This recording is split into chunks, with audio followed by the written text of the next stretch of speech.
জনাব শফিকুর রহমান, আপনাকে ধন্যবাদ জানাই, আপনাকে স্বাগত জানাই আমাদের অনুষ্ঠানে। আপনি যুক্ত হয়েছেন, আপনার মূল্যবান সময়ের মধ্যে থেকে আপনি আমাদের দিয়েছেন, তার জন্য আমাদের আন্তরিক কৃতজ্ঞতা জানবেন। আপনাকে অনেক ধন্যবাদ। একটি গ্রহণযোগ্য নির্বাচন অন্তর্বর্তী সরকারে করতে হবে। একটি জনপ্রিয় প্রশ্ন এরকম যে আপনারা আওয়ামী লীগকে নির্বাচনে অংশ নিতে দেওয়ার পক্ষে নাকি বিপক্ষে? আওয়ামী লীগ আপনাদের কোনো রাজনৈতিক স্পেস না নিলেও আপনি আওয়ামী লীগের নাম উল্লেখ না করে কোনো ধরনের জুলুম না করার কথা ঘোষণা দিয়েছেন। অনেকে বলেছেন যে এই ঘোষণা না দেওয়ার কে আপনি, এই প্রসঙ্গেও যদি একটু আপনি বলেন। না, এই ঘোষণা দেওয়ার কে প্রশ্ন করেছে? জি, আসলে আমি আওয়ামী লীগের নাম নেই আর আওয়ামী লীগকেও আমি ইন্ডিকেট করি। শুধু আওয়ামী লীগ আমাদের উপরে জুলুম করে নাই, আরো অনেক পক্ষ আমাদের উপরে জুলুম করেছে। দল হিসাবে আমাদের উপরে যে জুলুমটা করা হয়েছে, যেমন ধরেন আমাদের নিবন্ধন কেড়ে নেওয়া হয়েছে, আমাদের প্রতীক কেড়ে নেওয়া হয়েছে, আমাদের অফিসগুলা সিলগালা করা হয়েছে, আমাদের শেষ পর্যন্ত তারা দিশাহারা হয়ে আমাদেরকে নিষিদ্ধ ঘোষণা করেছে। এই যে কাজগুলা দলের উপরে যে জুলুম করেছে, আমরা বলছি যে এটা প্রতিশোধ আমরা নেব। কারণ প্রতিহিংসার জন্ম নেই, আর প্রতিশোধ যখনই নিতে যাব তখন আইন হাতে তুলে নেওয়া হয়। আমরা আইন হাতে নেওয়ার ব্যাপারে আমরা বিশ্বাসী না। কিন্তু সাথে সাথে এই কথাটা আমরা বলেছি যে ভিকটিম এবং ভিকটিম ফ্যামিলি যদি আইনের আশ্রয় নেয়, এটা তাদের রাইট, ন্যায় বিচার পাওয়া, তাহলে আমরা তাদেরকে সর্বাত্মক সহযোগিতা করবো। আমরা স্ট্যান্ড থেকে সরিনি, আমাদের স্ট্যান্ড আছে। এখানে আওয়ামী লীগের নামও নেওয়া হয়নি, আওয়ামী লীগকে ইন্ডিকেটও করা হয়নি। এটা ছিল একটা সামগ্রিক বক্তব্য। আমার এই বক্তব্যটাকে টুইস্ট করা হয়েছে যে জামাতের আমির আওয়ামী লীগকে ক্ষমা করে দিয়েছেন এবং সাধারণ ক্ষমা ঘোষণা করেছেন। প্রথমটা তো নাই, দ্বিতীয়টা করার আমি কে? একটা রাষ্ট্রের সাধারণ ঘোষণা করার একমাত্র ব্যক্তি হচ্ছেন রাষ্ট্রপ্রধান, যিনি অর্থাৎ প্রেসিডেন্ট। তিনি ছাড়া প্রধানমন্ত্রী এটা পারে না, আর কেউই পারে না। আমি কে এটা করার? আমার তো কোনো অধিকার নাই। বরঞ্চ আমরা বারবার বলে আসছি যে যাদের উপরে জুলুম হয়েছে, যারা ক্ষতিগ্রস্ত হয়েছে, নিহত আহত গুম হয়েছে, তার সম্পদ হারা হয়েছে, চাকরি হারা হয়েছে, তারা অবশ্যই মামলা করবে এবং তাদেরকে আমরা সঙ্গত সহযোগিতা। আচ্ছা, এটি অবশ্য আমাদের একটি প্রশ্ন, কারণ হচ্ছে যে পত্রপত্রিকা যেটি ছাপা হলো আওয়ামী লীগকে ক্ষমা করে দেওয়ার ঘোষণা জামায়াতের আমিরের, অনেকেই বলেছেন যে আপনি হয়তো খোলা মনে সাদা মনে সেই ক্ষমাটি ঘোষণা করতেই চেয়েছেন, কিন্তু পরে যখন আপনার দলের লোকেরা বা আপনি ফিরে গিয়ে চাপের মুখে সেটি আবার একটু বক্তব্য অন্যরকম করছেন। বিষয়টি কি ঠিক? মোটেই না, আমি মোটেই না। আমার বক্তব্য টুইস্ট করা হয়েছিল, সেটাকে আমি ক্লিয়ার করেছি। কোনো চাপও ছিল না আমার উপরে, এবং আমি এখানে কোনো হীনমন্যতায় ভুগিনি। আমি যা ভালো মনে করেছি, খোলা মনে সেটি বলেছি। আচ্ছা, আরেকটি প্রশ্ন আসতে চাই, সেটা হচ্ছে বৈষম্য বিরোধী যে ছাত্র আন্দোলনের যে রাজনৈতিক প্ল্যাটফর্ম, সেটি নিয়ে আমি সরি একটু আপনাকে ইন্টারাপ্ট করব। আপনি বলেছিলেন যে আওয়ামী লীগ নির্বাচনে আসুক, তারা রাজনীতি করুক, এটা আমি চাই। জি, আগে আওয়ামী লীগকে ডিসিশন নিতে হবে তারা আসলেই রাজনীতি করবে কিনা, তারা আসলেই রাজনীতি চায় কিনা। কারণ তারা যখনই ক্ষমতায় গিয়েছে তখন তো তারা রাজনীতির বাইরে চলে গেছে। প্রথম পিরিয়ডে শেখ মুজিব সাহেব জীবিত থাকা অবস্থায় তো তিনি বহুদলীয় গণতন্ত্রকে একদম শেষ করে দিয়ে একদলীয় বাকশাল কায়েম করেছেন। আওয়ামী লীগ যখনই ক্ষমতায় এসেছে সেই জিনিসটাই এস্টাবলিশ করার চেষ্টা করেছে। এবারও তারা কিন্তু সে পথেই হাঁটছিল, এবং তাদের নেতারা বলতেন যে আমরা বাকশালের চেতনা অন্তরে ধারণ করি। সাংঘাতিক কথা। বাকশালের চেতনা যদি ধারণ করেন তো আওয়ামী লীগের নামে রাজনীতি করেন কেন? তাহলে তো তাদের সাহস করে বাকশালের নামেই রাজনীতি করতেন, দেখতেন যে জনগণ তাদেরকে কিভাবে রিসিভ করে। সেটা তো তারা করেননি। এই জন্য আওয়ামী লীগ আদৌ রাজনীতি করবে নাকি ফ্যাসিজম করবে, আগে আওয়ামী লীগ ডিসিশন নেন। আচ্ছা, এই প্রসঙ্গে আমি একটু জানতে চাই, 96 সালে যখন বিএনপির বিরুদ্ধে আপনারা তত্ত্বাবধায়ক সরকার কায়েম করার জন্য আন্দোলন করছিলেন, তখন কি আওয়ামী লীগের সাথে আপনারা জোটবদ্ধ হয়ে রাজনীতি করেছিলেন? না না, আমরা কোনো জোট গঠন করিনি। তবে মাঝে মধ্যে তাদের সাথে আমাদের যৌথ সভা হয়েছে, কিন্তু কোনো জোট আমরা করিনি। আর সেই ইস্যুটাও দেখেন, সেটা ছিল কেয়ারটেকারের ইস্যু। আগামীতে যদি আরো একটি যৌক্তিক ইস্যু আপনাদের সামনে আসে, আপনারা আওয়ামী লীগকে সাথে নিয়ে এরকম করবেন কিনা? না, আমরা আওয়ামী লীগকে সাথে নেইনি। আওয়ামী লীগ আমাদের ইস্যুতে এসে পরে শরিক হয়েছে, এবং শরিক হইতে গিয়ে তারা আমাদের ইস্যু হাইজ্যাক করতে চাইলেন। স্বয়ং শেখ হাসিনা বলে ফেললেন যে এটা তার মানুষ, মানে তার ব্রেইনের প্রোডাক্ট, ব্রেইন চাইল্ড এই কেয়ারটেকার সরকার। মানুষ হাসলো এইটা নিয়ে যে এর 2 বছর আগে জামাতে ইসলামের পক্ষ থেকে Abbas Ali Khan on behalf of professor Golam Azam, তিনি কিন্তু এই কেয়ারটেকারের ফর্মুলা জাতির সামনে উত্থাপন করেছিলেন একটা জনসভার মাধ্যমে। আওয়ামী লীগ 2 বছর পরে এসে বলে যে এটা তাদের আবেগ। আমরা হাসলাম। আওয়ামী লীগের এইরকম ক্রেডিট হাইজ্যাক করার আরো বহু ইতিহাস আছে, সেটা বলতে গেলে অনেক সময় লাগবে। আমরা দর্শকদের যে প্রশ্ন করেছিলাম সেটি আসলে আপনি এখন মিস ইন্টারপ্রিটেশন বলছেন, সেই মিস ইন্টারপ্রিটেশন থেকে আমরা দর্শকদের কাছে প্রশ্ন করেছিলাম যে আওয়ামী লীগ সরকারের জুলুম সম্প্রতি দল হিসাবে ক্ষমা করার ঘোষণা দিয়েছে বাংলাদেশ জামাত ইসলামী, জামায়াতের অবস্থান সঠিক বলে মনে করেন কিনা? শতকরা 73% দর্শক মনে করছেন যে না এটি সঠিক নয়, শতকরা 27% দর্শক মনে করছেন যে কিন্তু হ্যাঁ, আপনার প্রশ্ন, আমি যদি বলি বিনয়ের সাথে যে আপনার প্রশ্নটাই তো সঠিক হয় না না সেটি তো আমরা আপনার বক্তব্যে পরিষ্কার হলাম যে আমাদের প্রশ্ন সঠিক হয় নাই। জি, জি। তবু যেহেতু এখন যে তাদেরকে প্রশ্নটি আবার- করেছিলাম আবার দেন একটু দেখি তারা কি বলে। হ্যাঁ না ঠিক আছে, আমরা আবারও নিশ্চয়ই এটি আবার জানতে চাইবো যে আমরা আরেকটি এটি করব যে এটি আসলে জি, জি। এটি আসলে উনার বক্তব্য নয় বা উনার বক্তব্যকে একটু মোচড় দেওয়া হয়েছে, যেটি ডক্টর শফিকুর রহমান একটু না, ভালোই মোচড় দেওয়া হয়েছে, একটু না। কিন্তু এটি সবাই দলবদ্ধভাবে এই মোচড়টি কেন দিল বা দিতে পারলো বলে আপনার মনে হয় ডক্টর শফিকুর রহমান? আমাদেরকে সবাই খুব ভালোবাসে, তো এই জন্য আমাদের নিয়ে কসলাইতেও ভালো হয়। আপনাদের সবাইকে ভালোবাসা, কসলাইতেও ভালোবাসা। আমি একটু আপনার গঠনতন্ত্র থেকে, জামাত ইসলামের গঠনতন্ত্র থেকে একটু পড়ি। জামাত ইসলামের গঠনতন্ত্রের 6 বলছে যে কেবল আল্লাহ তাআলার বিধানকেই একমাত্র হিদায়াত হিসেবে মানিয়া লইবে এবং আল্লাহ তাআলার দেয়া শরীয়তের বিপরীত যাবতীয় নিয়ম নীতি এবং পন্থা পদ্ধতিকে প্রত্যাখ্যান করিবে, মানে জামাত ইসলামের একজন সদস্য। তো আমরা যদি ধরে নেই জামায়াত ইসলামী একটা ইসলামী শরীয়তের বিপরীত নয় এমন একটা শাসন ব্যবস্থা বা এমন একটা রাষ্ট্র ব্যবস্থা কামনা করে বা আশা করে, তাহলে সেটা আসলে কার মডেল বা কোন পৃথিবীর আর কোন দেশের আদলে? মানে এটা কি পাকিস্তানের আদলে, এটা কি সৌদি আরবের আদলে, এটা কি ইরানের আদলে, এটা কিসের আদলে আসলে?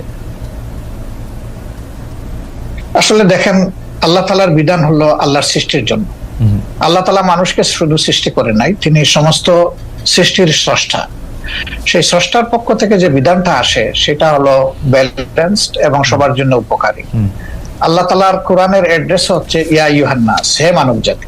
এটা দিয়ে আল্লাহ তাআলা কোরআনে অ্যাড্রেস করেছেন এবং তার নবীকেও তিনি মানব জাতিরই শুধু নেতা রাখেন নাই, তিনি সমস্ত সৃষ্টির উপরে একটা রহমত স্বরূপ বলেছেন। তো আমরা সেই আদর্শকে অবশ্যই আমরা লালন করি, ধারণ করি এবং আমরা বিশ্বাস করি এর মাধ্যমে মানব জাতির কল্যাণ নিহিত এবং মানব জাতি কল্যাণ পাবে। যেমন ধরেন একজন কমিউনিস্ট পার্টির সদস্য, তিনি বিশ্বাস করেন যে কমিউনিজম মাধ্যমে মানুষের মুক্তি। যারা সোশ্যালিস্ট তারা মনে করেন সোশ্যালিজম মানুষকে মুক্তি দিতে পারবে, অন্তত অর্থনীতি মুক্তি। তো এরকম এক একটা আদর্শ রয়েছে, সেই আদর্শের অনুসারে তার আদর্শকে আপহোল্ড করবেন, এটা খুবই সহজ।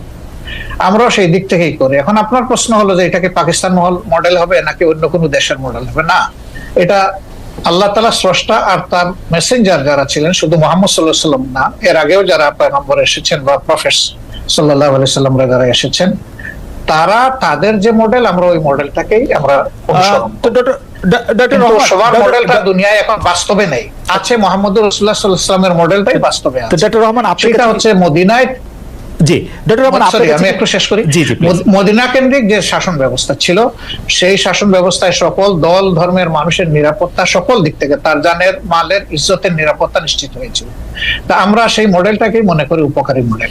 ওকে, ডক্টর রহমান, আপনার কাছে কি মনে হয় না যে আপনি মানে মদিনার পরে এটি আর কোনো দেশে কার্যকর হয়েছে, কোন একটি মডেল হয়েছে, সেরকম কি আপনার কোনো কিছু একটা মনে হয় যে এইটা আমরা উদাহরণ হিসেবে নিতে পারি কোন আরব বিশ্বে, কোন মুসলিম বিশ্বে, কোন মুসলিম? দেখেন, দুইজন মানুষ যেমন হুবহু সমান হয় না, ঠিক দুইটা সভ্যতা হুবহু সমান আমি পাবো না। হয় হচ্ছে উন্নত হবে, না হয় একটু অবনত হবে। রাইট। তো পরবর্তী পর্যায়ে আমরা যদি উসমানিয়া সভ্যতার কথাটা ধরি, সেটা দুনিয়ার বহু জায়গায় বিস্তৃত ছিল এবং এটা 1 বছর 2 বছর, 1 দশক 2 দশক না, বরঞ্চ শতকের পর শতক ছিল। সেখানে মুসলমানরা সংখ্যালঘিষ্ঠ ছিল, বিভিন্ন দেশ যেগুলা শাসন করেছে, এখন তার স্মৃতি পাথরগুলা রয়ে গেছে দুনিয়ার বিভিন্ন জায়গায়। তো তারা সেদিন যে নৈতিকতার বলে শাসন করেছিলেন, মানুষকে সুশাসন উপহার দিয়েছিলেন, এই জন্য মানুষও তাদেরকে এইভাবে মেনে নিয়েছিল। শুধুমাত্র তলোয়ার আর বন্দুকের জুড়ে কিন্তু তাদের এই বিস্তৃতি ঘটেনি, ঘটেছিল তাদের গুণাবলীর কারণ। এবং সেই গুণাবলী তারা কোরআন সুন্নাহর গুণাবলী ধারণ করেছেন বলেই বিশ্বকে তারা শান্তির দিকে নিয়ে যেতে পেরেছিলেন এবং মানুষও তাদেরকে আনন্দ চিত্তে। কোরআন সুন্নাহর কিন্তু যুগের ব্যবধানে সেখানে যখন পরিবর্তন বা বিকৃতি আসলো, তখনই মানুষও ক্ষতিগ্রস্ত হলো, এই শাসন ব্যবস্থাও ক্ষতিগ্রস্ত হলো। কোরআন সুন্নাহর গুণাবলীর কথা আপনি বলছিলেন, কিন্তু আমরা কিন্তু বাংলাদেশে দেখতে পাই আপনারাই একমাত্র ইসলামিক দল নন, আরো অনেক ইসলামিক আদর্শের প্রতিষ্ঠান রয়েছে, দল রয়েছে, মতবাদ রয়েছে, তাদের কেউ কেউ সাথে আপনাদের বিরোধ রয়েছে। আমরা কি করে বুঝবো যে জামাতে ইসলামী প্রকৃত কোরআন বা রসুলের দেওয়া শরীয়তের অনুসারী? সেটা আমরা কিভাবে নিশ্চিত হব? কারণ এরকম অনেকে আছে যারা খালেদ মহিউদ্দিন, আপনি দেখেন যে আপনার ঘরে কিন্তু, জি বলেন, আপনার পরিবারে আপনি একমাত্র সদস্য নন, রাইট? আমি আশা করছি যে সেখানে আপনার মিসেস আছেন, আপনার ছেলেমেয়েরা আছে। এই 4জন 5জন যারা আছে তাদের মত কিন্তু সব ব্যাপারে যে এক হয়ে যায় বিষয়টা এমন না, কিন্তু তারপরে পরিবার কিন্তু চলে, পরিবার কিন্তু ভেঙে যায় না। মতের ভিন্নতা থাকবে, এটাও একটা সৌন্দর্য, এবং ভিন্নতা যখন থাকে তখন অনেক কিছু ডাইভার্সিটি চিন্তা করার সুযোগ থাকে। আমাদের মধ্যেও সেই রকম ভিন্নতা আছে, এটা সকল ধর্মেই আছে, এই ভিন্নতা সকল ধর্মে আছে। আচ্ছা, এটাকে বড় কোনো ম্যাটার হিসাবে আমরা দেখি না। তবে যারা ট্রুলি মানে ইসলামের ফলোয়ার, তারা এক কোরআন মানেন, এক আল্লাহ মানেন, এক রসুল মানেন, এই 3 জায়গায় তাদের কোনো মানে দ্বিমত নাই। সুতরাং মতের মূল জায়গাটা ঠিক আছে, বাকি জায়গাগুলো খুঁটিনাটি একটু এদিক সেদিক হতেই পারে, এটা কোনো বড় ব্যাপার। ইসলামের ডেমোক্রেসি জায়গাটা কেমন? মানে ইসলাম কি, আপনি মদিনার কথা বলছিলেন, আমাদের রসুল সাল্লাল্লাহু আলাইহি ওয়াসাল্লাম বা তার পরে যেসব খলিফা অন্তত 4জন 5জন যেভাবে নির্বাচিত হয়েছিলেন বা যেভাবে ইয়েতে বসছিলেন, সেটি কি গণতান্ত্রিক উপায়ে নির্বাচিত হয়েছিলেন তারা? অবশ্যই অবশ্যই। তারা তখন যারা মানে সমাজে মতামত দেওয়ার মতো সেই পর্যায়ের লোক ছিলেন, তাদের সকলকে নিয়ে তারা বসেছেন মসজিদে নববীতে অথবা অন্য কোন জায়গায় বসে, তাদের অধিকাংশের মতের ভিত্তিতেই অ্যাপয়েন্টমেন্ট গুলো হয়েছে। আপনি তাই মনে করছেন? তাই মনে করছেন, এটাই ফ্যাক্ট, এটাই হিস্ট্রি। তারপরে যখন আব্বাসীয় উমাইয়া বা ওসমানিয়ারা, বিউটিটা দেখেন আমাদের দেশে। জি না, সেটা তো আমি খেলাফতে নিচ্ছি না, আমি খেলাফতের যুগটা বলতেছি। এরপরে ধরেন যখন হলো, এই খলিফা যখন কেউ হয়ে গেলেন, তিনি কিন্তু অ্যাবাব অল ইন অল হইতে পারলেন না। এই ধরনের বহু ঘটনা আছে, আমি এখন কথা লম্বা হবে সেই উদাহরণ আমি দিচ্ছি না, বহু ঘটনা। মানুষ সেখানে হাইলি ডেমোক্রেটিক রাইট এক্সারসাইজ করেছে, আলহামদুলিল্লাহ।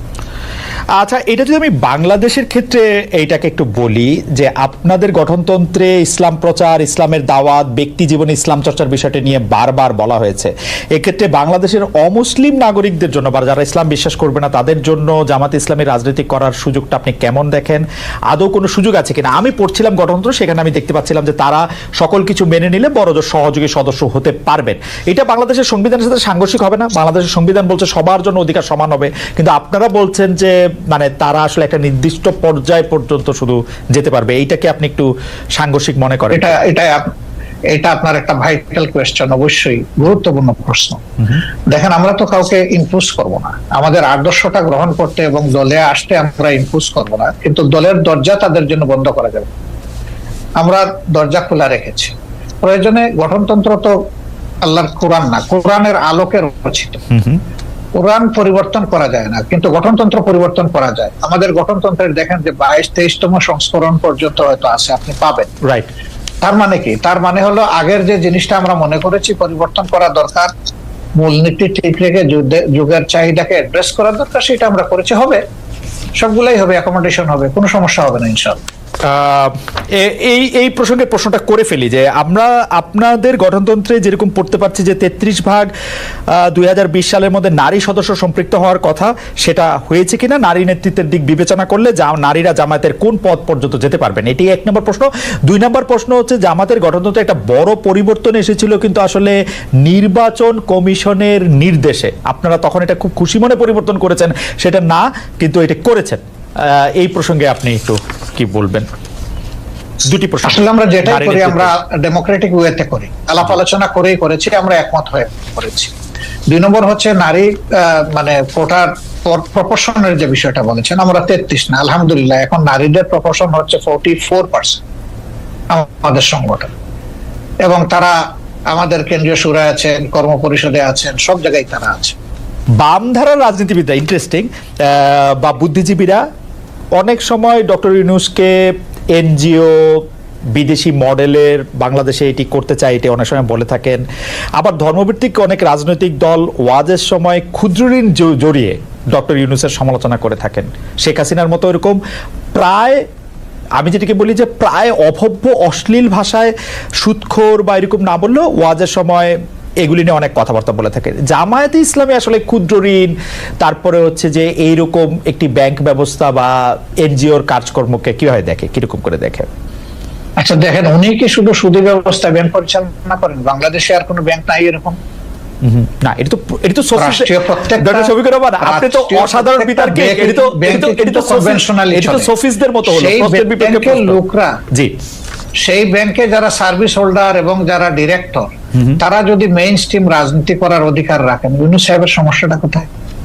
আমি তো সমস্যার কথা বলছি না, আমি বলছি জামায়াত ইসলামীর অবস্থানটা কি। আমার কোনো সমস্যা নাই, আমি তো আমার সবচেয়ে পছন্দের লোক ডক্টর মোহাম্মদ ইউনূস। আমরা আসলে যে কোনো ধরনের ফতোয়াবাজির পক্ষে আমরা না। হ্যাঁ, মানুষ ভুল করবে, আপনি তার পজিটিভ ক্রিটিসিজম করেন, তাকে সংশোধন করার চেষ্টা করেন, তাকে ভালোভাবে বলেন, আপনি যে ফিলিংসটা আপনি ক্যারি করেন সেই ফিলিংসটা তাকে পার্সু করেন। কিন্তু তাই বলে আপনি তির্যক ভাষায় তাকে কিছু বলবেন, এটা তো আসলে মানায় না। আচ্ছা, সাবেক প্রধানমন্ত্রী শেখ হাসিনা এখন ভারতে রয়েছেন। আমি বারবার বলি, আমি পার্সোনালি মনে করি বাংলাদেশে যত দুর্বৃত্তপনা রয়েছে সবকিছুর জন্যই আসলে শেখ হাসিনার সাজা হতে পারে, শাস্তি হতে পারে, বিচার হতে পারে। কিন্তু মোদী সরকারের সঙ্গে আমরা দেখতে পাচ্ছি যে ডক্টর ইউনূস সরকারের সম্পর্কে ঘনিষ্ঠতা নেই যতটা ছিল হচ্ছে শেখ হাসিনা সরকারের সঙ্গে তার ঘনিষ্ঠতা। বাংলাদেশের অনেকের দাবি শেখ হাসিনাকে বাংলাদেশে ফিরিয়ে এনে তাকে আসলে বিচারের মুখোমুখি করতে হবে। ডক্টর ইউনূস সরকারের সঙ্গে আমরা বরং পাকিস্তানের ঘনিষ্ঠতা বাড়ার লক্ষণ আমরা দেখতে পাচ্ছি। কিন্তু সম্প্রতি আপনারা অর্থাৎ জামায়াতে ইসলামী ভারতের সঙ্গে বন্ধুত্ব করার আগ্রহ দেখিয়েছেন। ভারত কি কোনো সাড়া দিয়েছে, নাকি এই বন্ধুত্ব করার আগ্রহটা নিয়ে একটু আপনার কাছে শুনতে চাই যে এটা আসলে কিরকম? অনেক ধন্যবাদ আপনাকে। বাংলাদেশের সংবিধানে আপনি আইন নম্বরের একজন মানুষ ছিলেন এবং আপনার ভালো করে জানা আছে, আমাদের সংবিধানে পরিষ্কার লেখা আছে যে বিশ্বের সবগুলা শান্তিকামী গণতান্ত্রিক দেশের সাথে আমাদের বন্ধুত্বপূর্ণ সম্পর্ক থাকবে। এটা শুধু ভারতকে আলাদাভাবে বলা হয়নি, কিন্তু ভারত আমাদের নিকটতম প্রতিবেশী, বৃহৎ প্রতিবেশী। আমি তাদের সাইজ সংখ্যার দিক থেকে বলছি না, আমাদের সাথে তাদের বর্ডার তা সবচেয়ে বেশি। অল্প একটু আছে মায়ানমার, বাকিটা আমাদের ব্যাপার। তো এই জায়গায় আমার প্রতিবেশী তো আমি বদলাতে পারবো না, যে কথাটা আমি সব সময় বলবো, প্রতিবেশী তো আমার প্রতিবেশী থাকবে।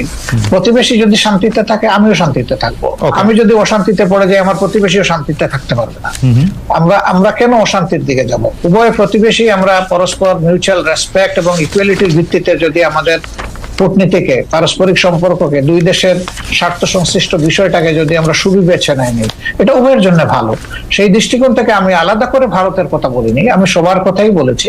এবং যেহেতু তারা আমাদের নিকটতম প্রতিবেশী, সেই কারণে আমরা প্রতিবেশীর সাথে তাদের পক্ষ থেকে আমাদের পক্ষ থেকে দুই দিক থেকেই সুপ্রতিবেশী সুলভ আচরণটা আমরা পছন্দ করি, দেখতে চাই। আপনার কাছে কি এই সরকারকে একটু দুর্বল সরকার মনে হচ্ছে? মানে এই দাবি জানাতে হচ্ছে কেন? একটা মিসক্রিয়েন্ট ঘটবে, সরকার গ্রেফতার করবে বা করবে না, সেটা তো একটা স্বাভাবিক ঘটনা হওয়া উচিত। এই সরকার কি একটু মানে আপনার কাছে কি মনে হয় যে আপনি একটা রাজনৈতিক নেতা হিসাবে এই সরকার কি একটু দুর্বলতা দেখাচ্ছে, নাকি সরকার সময় নিচ্ছে? কি মনে হয় আপনার?